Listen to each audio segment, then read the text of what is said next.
What up, famski? This is New Bedford's friendly neighborhood resident Portuguese thick boy, Mr. Eric Lima over here.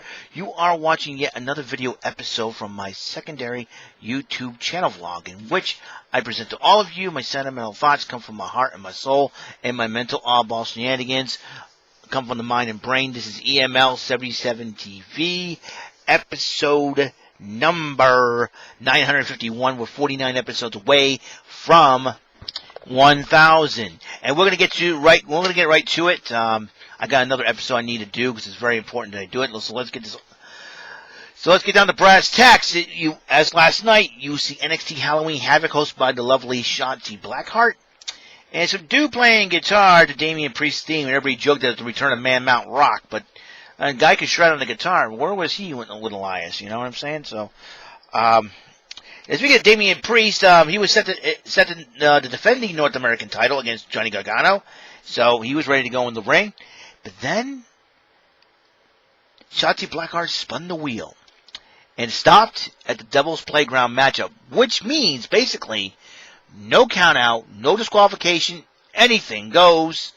Pinfall submissions count anywhere in the building. So Johnny Gargano and Damian Priest beat the heck out of each other. They were fighting each other all over the place, in the back, tossing trash at each other, throwing candy at each other, throwing each other in the set of the Halloween Havoc. It was crazy. But then they were right near the wheel, which Johnny Gargano hates wheels. Don't know why, but he does. The wheels take you somewhere, Johnny. It's called in a car. Anyways. He probably wouldn't appreciate me saying that, something like that. He'd probably slap me upside my head. Anyways, if him and I were friends, actually. But then some dude in a Grim Reaper costume with a scream mask hit Priest in the back with a lead pipe, knocking him out. I was like, who would be doing that, right? Before you know it, I think he left off a lot. Can we find out who this guy is? Does he have a vendetta against Damian Priest or something? Can we know? So then the same dude came back and handed Gargano a tombstone from one of the sets of the Halloween Havoc set, and all of a sudden, boom! Attacking Priest with it. Cover the count. 1, 2, 3. We have a new North American champion. Once again, the first ever two-time North American champion in Johnny Gargano. So congratulations to Johnny Gargano. And there's the North American championship right there. So, but who is that guy? Hopefully we'll find out. Hopefully we will find out in the long run. So, oh boy. And then, Cameron Grimes. I call him Cameron Grimes. So I talked to William Regal. Mr. Regal, what's with the Haunted House of Terror match? What is it? He was scared. Would you like to come with us, please?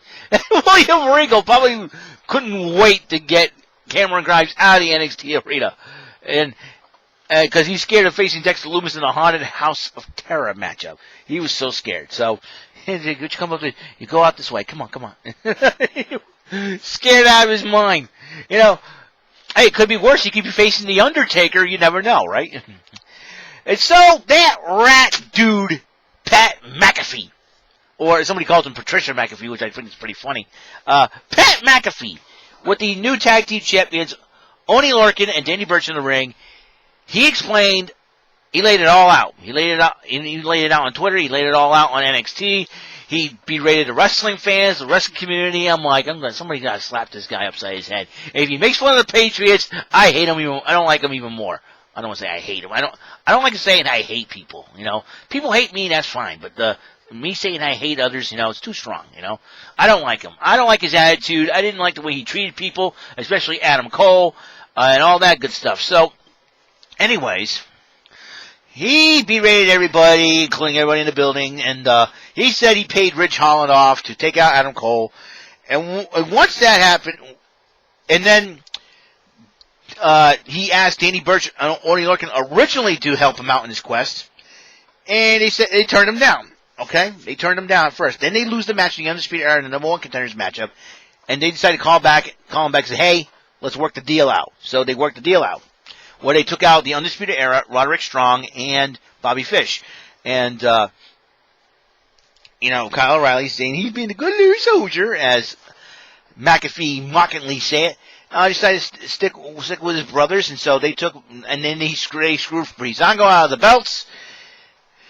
And so while Pat McAfee was running his mouth, here comes Kyle O'Reilly. Here comes the good man, really brave, even though without his UE brothers there.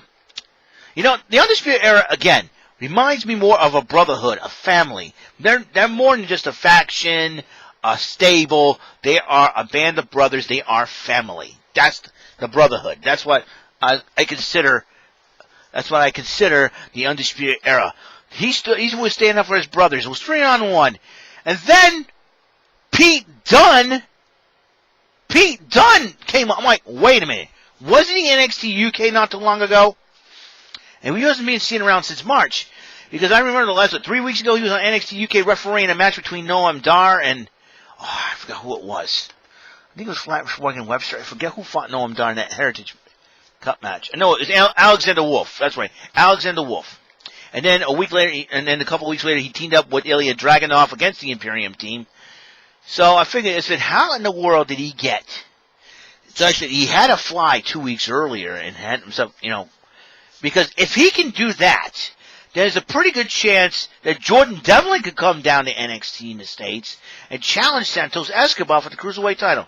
That could be a possibility then, if Pete Dunne was able to fly to the States from England.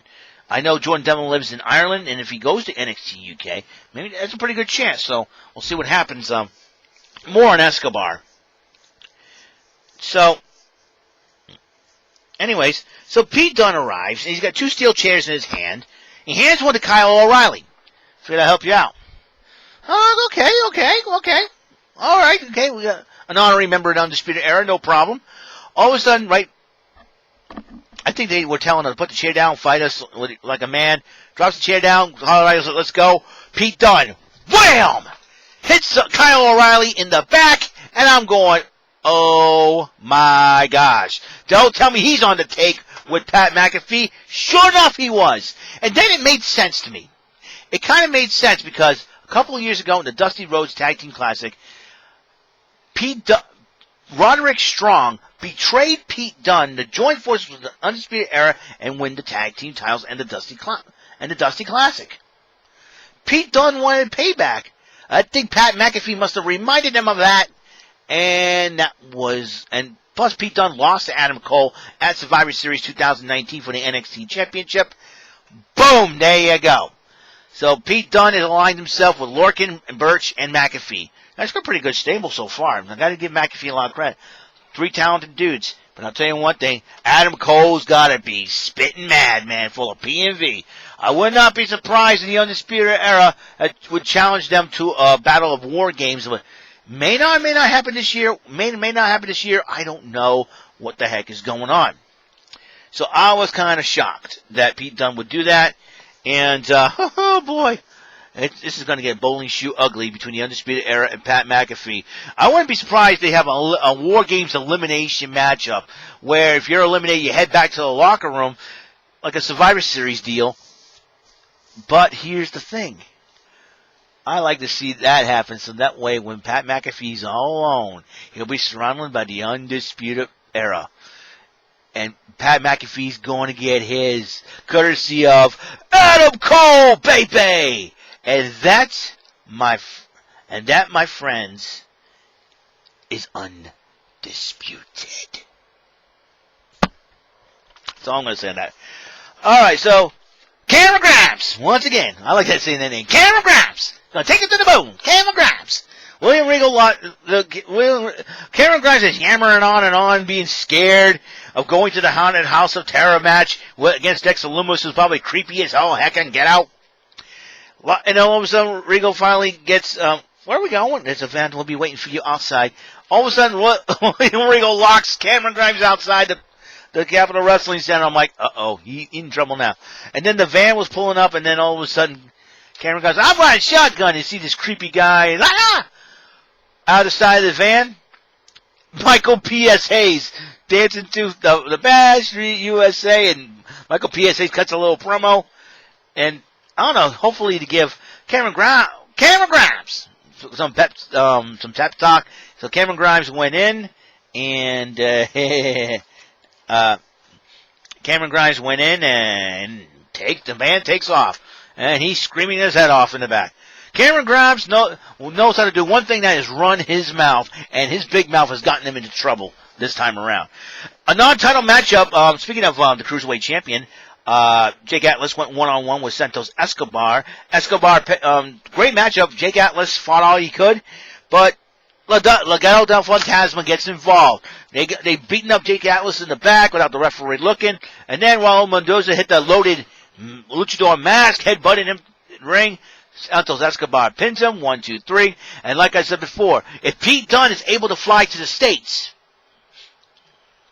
from the UK, I'm thinking Jordan Devlin could do the same thing and challenge Santos Escobar to a Cruiserweight title unification match. I'm hoping that happens. I'd like to see that happen. I know we're in the middle of a pandemic, and I don't know how Pete Dunne was able to pull it out. Probably had to go through loopholes. Probably WWE had a loophole or something like that in somewhere. So the Hell in a House of Terror match was happening, and all of a sudden, Cameron Grimes was scared. Oh my God! And he starts talking trash, where are you, Dexter Loomis? And then all of a sudden he enters a house. I thought it looked like a trailer, a haunted house, looking all around, everything. You got a pink tricycle going by itself, a zombie referee, and the other zombies. And then the funny part was, oh boy, and Dexter Loomis was stalking him inside the haunted house. They're beating each other up, grabbing each other by the throat, chokes, they're beating each other up. Cameron Grimes, he decided to hide in the bathroom, and here's the shower going, was supposedly be a hot chick in the shower. I'm like, this is a Haunted House of Terror match. There's no way in heck that's a hot chick inside the shower. If I were Cameron Grimes, I would not go for it. Sure enough, well, look what we have here. I didn't know Dexter Loomis had a sister. Oh man. I'm like, oh man, that is not his sister. That is not a hot chick in the shower. Get out of there, Dexter. Get out of there, Cameron Grimes. You are about to be scared out of your stinking mind. Because I had a hunch. It's like nothing good is going to come out of that. Trust me. Horror movies, if I see it, I'm not a big horror movie buff. I've seen enough horror movies to find out that sometimes the chicks are not what they're supposed to be. Right? You know what I'm saying? If you check, if I watch Dusk Till Dawn, I can tell you, the chicks, they're good looking, they're enticing, but there's something deadly that they're hiding, right? So Cameron Grimes will take off his shirt. I'm like, you cannot be serious. It's a haunted house, you idiot. This guy's an idiot, right? This guy, going down. Make room for Cameron Grimes. He opens it up. Some zombie chick was some zombie chick. I'm like, get out. I told you. I was like, I knew it. Get out of there. Get out of there. So he took off, and he tried to fight off the zombies. He tried to fight off everything. Took off. See you later. And he took off. And then he decided, I'm going back to the Capitol Wrestling Center. And he meant to, but he tried to take off in the van. Dexter Loomis was in the front. It was in the driver's seat. He got out of there. He said, I'm running back to the Capitol Wrestling Center. Says to be continued. Then a battle of the big ladies. I should say the power ladies, not the big ladies, but the power ladies. Big in height, but power and strong. Rhea Ripley versus Raquel Gonzalez. These two beat the living you-know-whats out of each other. They were just going at it, back and forth, pounding each other. I'm like, oh boy, this is a heck of a match. And these two ladies, they just went at it. And in the end, Rhea Ripley hit the Riptide. She won the match. So Rhea Ripley could think about focusing on the NXT Women's Championship. More on that championship later. But then Cameron Grimes decided to come back to the Capitol Wrestling Center, and all of a sudden he's running around trying to get away from the zombies and all that. And he finally made it back to the arena, and he's looking around in the set. All of a sudden, the zombies come out to play. I'm like, there are 6 zombies. even Vic Joseph and Wade Barrett's like, we gotta get out of here, man. Vic Joseph was dressed as Waldo, while Wade Barrett was dressed as Bad News Barrett. And I like that. I like the gavel. I'm like, yes. And he goes, I'm a Freud. I've got to say bad news. Loving it. Love it. And the match continued. Inside the ring, there were like zombies all around trying to scare Cameron Grimes. Cameron Grimes. And then Dexter Loomis was in the middle of the ring. And then all of a sudden, side chokehold, side chokehold, and that little side sleeper that Dexter Loomis, I don't know what he calls it, but it put Cameron Grimes to sleep. And Beth Phoenix was the line of the night. You know, zombies don't want brains, so Cameron Grimes is safe.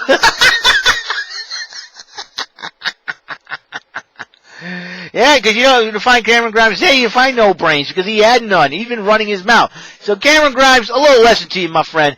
Don't run your mouth, and don't call out Dexter Loomis, man, because bad things happen, and bad things definitely happen to you. Cameron Grimes, you want to take somebody in the moon, you'll be howling at the moon. Sheepus. Man. He's probably screaming and probably going to have nightmares about that. Like I said, bro, it could be worse for you, Cameron Grimes. You're going to be facing The Undertaker in that kind of matchup. You'd be in trouble for sure. So Mackenzie Mitchell, Drake Maverick, and Killian Dane decided to have a little Halloween hijinks. Drake Maverick decided to dress himself as Hulk Hogan in the WCW days. And then they did the spoof with the Yeti! And the Big Show, a.k.a. the Giant, they were hugging, they were like giving a hug. And all of a sudden, Killian Dane was dressed as a Shockmaster. You're supposed to fall over and all that. I'm not going to do that. No. All of a sudden, and Drake Maverick goes, fine, I'll wear the Shockmaster Stormtrooper helmet, and he fell down. And Killian Dane laughed at him. He's falling his arse. Killian Dane. Gotta love those two guys together. And then Tommaso Ciampa said to cut a promo saying he doesn't recognize Velveteen Dream. Another promo was cut by Ember Moon saying that the women, this is the kind of women, what Dakota Kai did to her was something that she wanted. She wanted the ladies to step up. Dakota Kai stepped up, and so they're going to fight next week. And so Tommaso Ciampa cut a promo of Velveteen Dream because he doesn't recognize NXT, the way it was, the way it used to be, and he's going to change it, so it will start with Velveteen Dream. So 2 matches next week. Tommaso Ciampa one-on-one with Velveteen Dream, while Ember Moon goes one-on-one with Dakota Kai. That's going to be a heck of a matchup for sure. 2 heck of a matchup. Now the NXT Women's Championship matchup. Io Shirai defends it against Candice LeRae. And spin the wheel, make the deal, and what does Shotzi stop at? Tables, ladders, and scares match. Basically a TLC match, Halloween version. So, and while the two ladies battle out, the referee was putting the title up, and it was hanging up there. And so, they're getting weapons, beating the heck out of each other, crashing through ladders, crashing through tables. And one time, there was a bag full of body parts, which I thought Candice LeRae almost upchucked. But Io Shirai has no bones about it. Grabs an arm, boom, beats him with it. Well, lend you a hand, you know. As Beth Phoenix come up with funny jokes. But anyways, they were beating the heck out of each other, and then the table was both went to the table, and then that same mysterious figure came out, grabs Candice LeRae, and carries her on top of the ladder. And then all of a sudden, I think Shotzi Blackheart chased that figure out of there. And she's the host of Halloween Havoc. She doesn't want any hijinks go on her watch, which is very, very good, of Shotzi Blackheart. But then Io Shirai took advantage of that, climbed up the ladder, was beating up on Candice LeRae a little bit more, and then Candice LeRae was like fingertips away from grabbing the women's title, and then Io Shirai grabbed the ladder, tipped her over. She went through the other ladder that was hanging in between the announce table and the ring. Then Io Shirai climbed up the ladder. My girl, Io Shirai, keeps the title, ladies and gentlemen. She retains the title. That means you got Rhea Ripley. She's got Ember Moon and Toni Storm. All eyes on her. Dakota Kai. All eyes will be now on Io Shirai. Hopefully Candice LeRae is okay. But the fact of it is, Johnny Gargano fulfilled one half of the Gargano way, and Candice LeRae, I'm sure she's not going to stop until she bags that other title from Io Shirai. You never know what's going to happen in this environment. Let me tell you, it's crazy. So what a Halloween Havoc that was. It was a great event, and It was a great event, fun. Like I said, now we're moving on. That's right. The final SmackDown of October 2020. And there'll be a lot going on there. From the fallout of Hell in a Cell and that endeavor, we'll see what happens. Usos, Reigns, what's going to happen there? Sasha Banks, who is going to challenge her next? Survivor Series is going to be set up on the SmackDown side of things. Who's going to be on the women's team? Who's going to be on the men's team? We will find out. All the other matches have been set. All the champions matches have been set. We'll find out this Friday night on SmackDown. It's going back to Fox because the World Series is over, and I will talk a little bit more on that on the next episode. There's a lot of things I want to talk about on the next episode, okay, of 952. I want to see you guys later. God bless. Have a great and wonderful, wonderful day. It's yucky out there, so stay dry. So stay dry. I'll see you later, and God bless, and I'll see you on the next episode. Peace.